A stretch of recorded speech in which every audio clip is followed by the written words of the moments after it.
First of all cyclotron होता क्या है?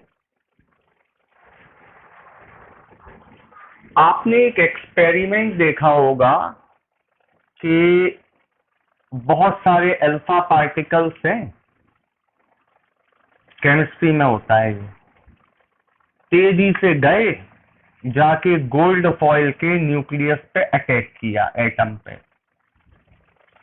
कुछ सीधे गए, कुछ ऐसे चले गए। देखा है ये एक्सपेरिमेंट आपने?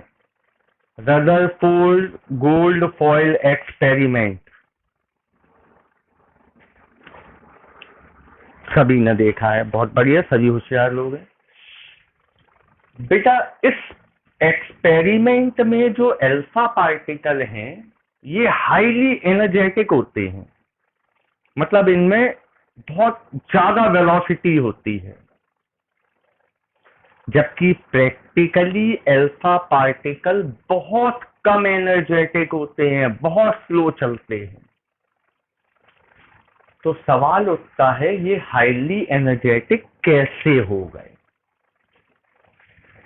तो इन अल्फा पार्टिकल्स की एनर्जी इंप्रूव कराने के लिए किसका यूज होता है?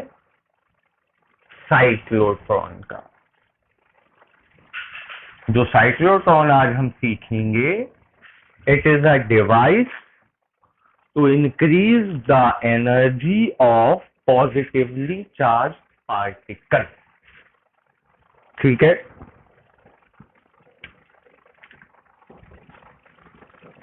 it is a device which is used to increase the energy of positively charged particle। अब सुनिए कंस्ट्रक्शन क्या है।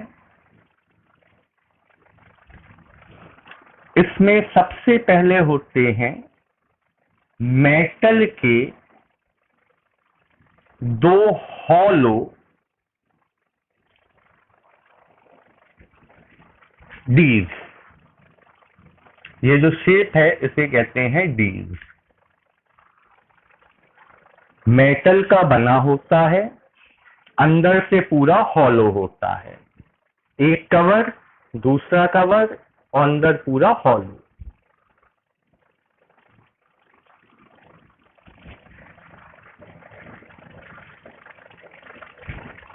ये है पहला डी। इसके ठीक सामने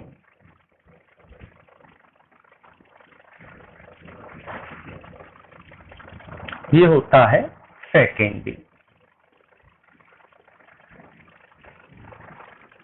दो हॉलो डीज मेटल के कनेक्टेड विथ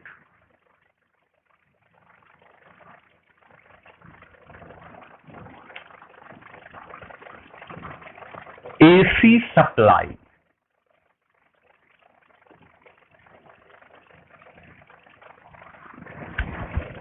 एसी सप्लाई की क्या खासियत होती है? जो ऑल्टरनेटिंग करंट होता है ये इस तरह से चलता है। इसमें हाफ साइकिल पॉजिटिव चलता है तो हाफ साइकिल नेगेटिव। मतलब ऑल्टरनेटिंग करंट में जो टर्मिनल्स होते हैं, जैसे ये पॉजिटिव टर्मिनल है और ये नेगेटिव, तो आधी साइकिल के बाद इन टर्मिनल्स की पोलैरिटी अपने आप चेंज हो जाती है। ये नेगेटिव टर्मिनल बन जाता है, ये पॉजिटिव। ऑल्टरनेटिंग करंट में साइकिल्स चलती हैं। एक सेकंड में ऐसी 50 साइकिल चलती है। जो मैंने बनाई ये एक साइकिल है। एक सेकंड में ऐसी 50 साइकिल चलती है। हर एक साइकिल में पोलैरिटी चेंज होती है। मतलब एक सेकंड में 50 बार टर्मिनल्स की पोलैरिटी चेंज होती है। इतना क्लियर आपको?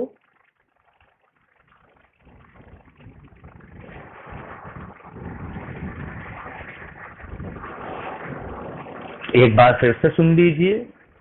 ये दो मेटल की हॉलो डीज हैं। हॉलो इसलिए है ताकि इनके अंदर पार्टिकल ट्रेवल कर सके। इन हॉलो डीज को हम कनेक्ट करते हैं एसी सप्लाई से। एसी सप्लाई की खासियत क्या है कि जो टर्मिनल्स होते हैं, एक पॉजिटिव टर्मिनल और एक नेगेटिव टर्मिनल, ये टर्मिनल्स अपनी पोलैरिटी 1 सेकंड में 50 बार चेंज करते हैं। मतलब ये प्लस का है, ये माइनस का, अगली साइकिल में ये माइनस हो जाएगा, ये प्लस, और ऐसा कितनी बार होगा? 50 बार। क्लियर इतना? ठीक। अब इन डीज के ऊपर और नीचे ये है नॉर्थ पोल, ये है साउथ पोल। इनका काम है मैग्नेटिक फील्ड को स्टैब्लिश करना। जैसे देखिएगा, ये है ऊपर नॉर्थ पोल, ये है नीचे साउथ पोल। तो यहां मैग्नेटिक फील्ड स्टैब्लिश हो गई, और इसके बीच में, इस मैग्नेटिक फील्ड के बीच में रखी हुई हैं हॉलो डीज। जैसे ये मान लो हमारी डी है, तो ये ऐसे रखी हुई है। ऊपर नॉर्थ पोल है, नीचे साउथ पोल है। ठीक है? तो जो मैग्नेटिक फील्ड है वो डी में कितने डिग्री का एंगल बना रही? 90। तो याद रखिएगा, मैग्नेटिक फील्ड डीज में कितने डिग्री के एंगल पर है? 90 डिग्री।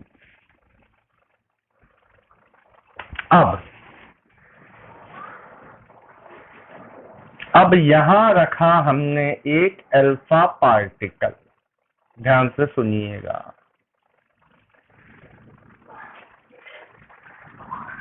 जब ये पॉजिटिव एंड है और ये नेगेटिव, तो इलेक्ट्रिक फील्ड एस्टेब्लिश होगी +2 माइनस। इलेक्ट्रिक फील्ड एस्टेब्लिश होगी पॉजिटिव टू नेगेटिव। आप सब जानते हैं कि इलेक्ट्रिक फील्ड में जब कोई पॉजिटिव चार्ज पार्टिकल रखा हो तो उस पर फोर्स लगता है QE in the direction of electric field.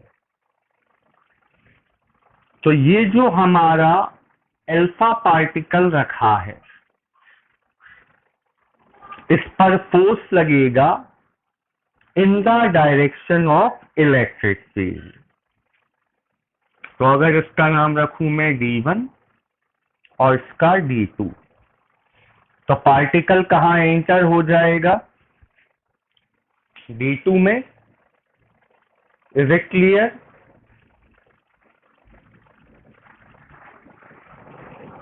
सभी को क्लियर है? गुड।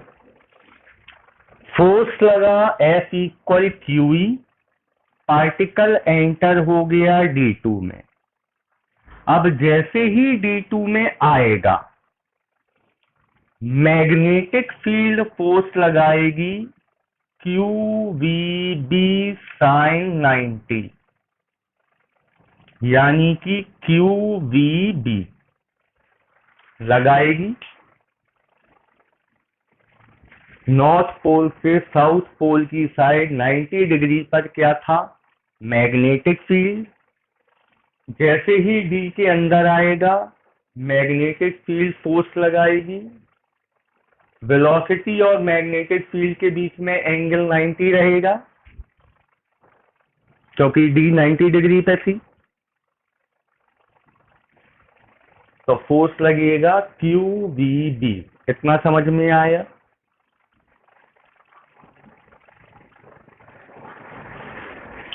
जब ये फोर्स लगेगा तो क्या पार्टिकल सीधा जा पाएगा?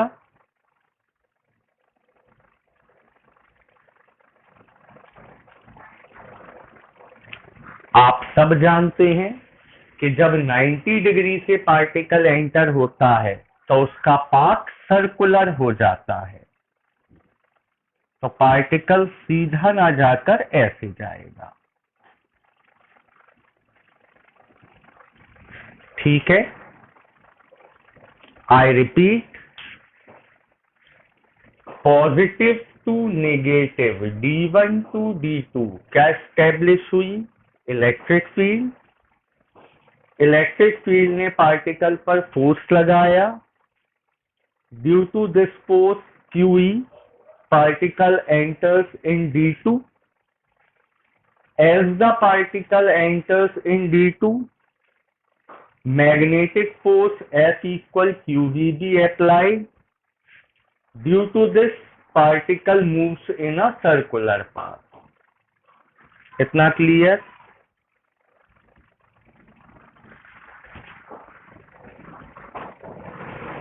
बेटा जब तक वो इस हॉलो एरिया में रहेगा तब तक QE लगेगा, और जैसे ही D के अंदर जाएगा तब QV भी लगेगा। ये मैन्युफैक्चरिंग है, उसका मैन्युफैक्चरिंग उस हिसाब से की जाती है। ठीक है, अब पार्टिकल जैसे ही D से बाहर निकलेगा, टर्मिनल अपनी पोलैरिटी चेंज करेंगे क्योंकि सप्लाई AC है। तो अब D1 क्या होगा? नेगेटिव टर्मिनल, और D2 क्या होगा? Positive terminal.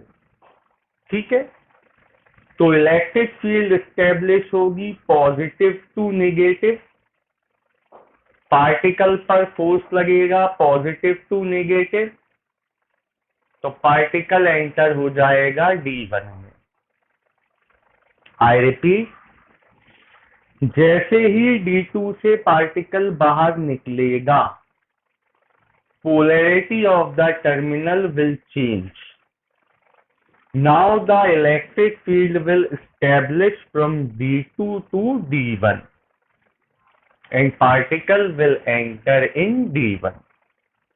Is it clear?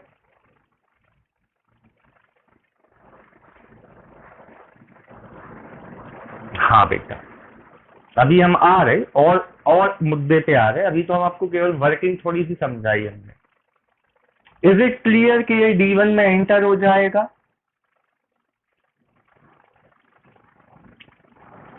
अब सुनिए सबसे मेन काम, ये कोई गेम तो चल नहीं रहा कि यहां से घुसे यहां निकल गया, फिर यहां से घुसे यहां निकल गया।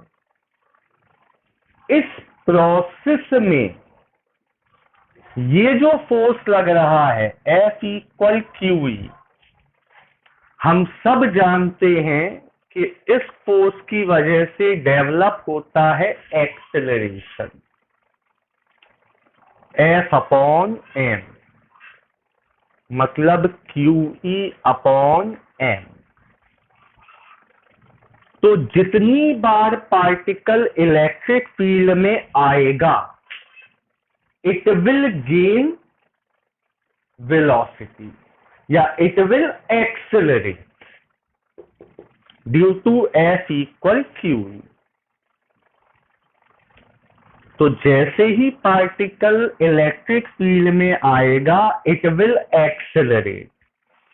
एक्सेलरेट होगा तो अब जब दूसरे D में जाएगा तो सर्कुलर पाथ की जो रेडियस होगी it will increase. Is it clear?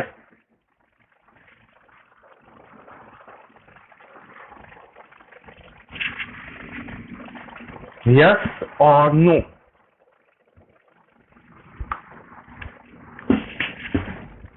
The radius of circular path will increase. Now as the particle come out from D1, the polarity will again change. Electric field established from positive to negative, यानी कि D1 to D2. Particle again enters in D2 and accelerate again. इतनी देर में फिर accelerate होगा. Is it clear?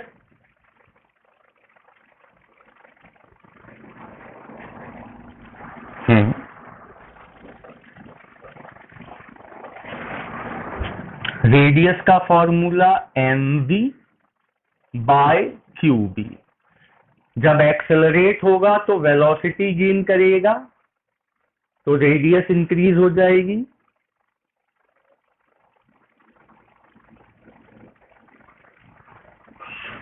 तो in each term the particle will accelerate. जितनी बार ये बाहर निकलेगा उतनी बार ये एक्सेलरेट होता जाएगा. तो ऐसे गोल घुमाने से हमें क्या फायदा हुआ?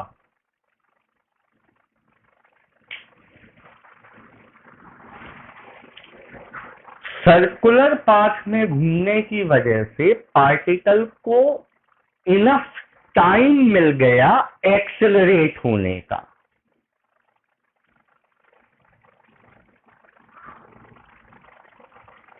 इतना clear? Now when the particle accelerate properly, जितना हम चाहते हैं उतना एक्सेलरेट जब हो जाएगा, then it will come out from the cyclotron and hit the target. अब एक बार दोबारा पूरा रिपीट कर रहा हूं. First of all, D1 terminal is positive, D2 terminal is negative. So electric field established from D1 to D2. Particle enters from D1 to D2.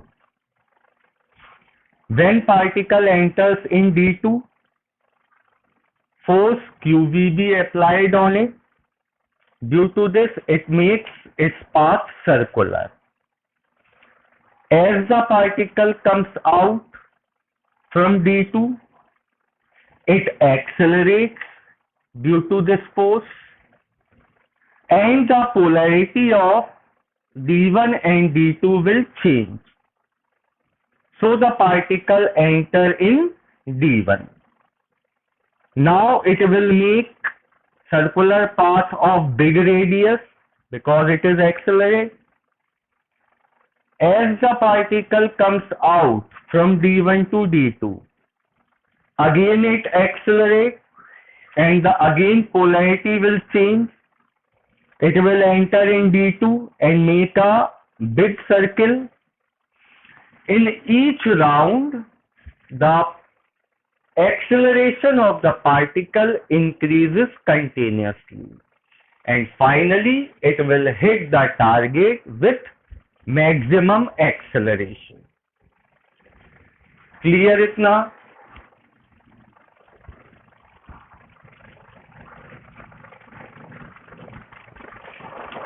Cyclotron में बेटा दो फॉर्मूले हैं, जल्दी से देख लीजिए. पहला वही है रेडियस का, क्या होगा? mv upon qb. एक नया फॉर्मूला है फ्रीक्वेंसी का, कितनी बार घूमा. तो frequency equal 1 upon time period. Time period 2 पाई m बाय QB. तो फ्रीक्वेंसी होती है QB अपॉन 2 पाई m. ये है साइक्लोट्रॉन फ्रीक्वेंसी का फॉर्मूला. कभी कभी एनर्जी पूछ ली जाती है, तो kinetic energy of particle half M V square, half M. Velocity की जगह क्या लिख सकते हैं हम, Q B R upon M, इसका होल स्क्वायर। तो Q square B square R square upon 2m, एक m से एक m कैंसिल हो जाएगा। तो ये था आपका टॉपिक साइक्लोट्रॉन।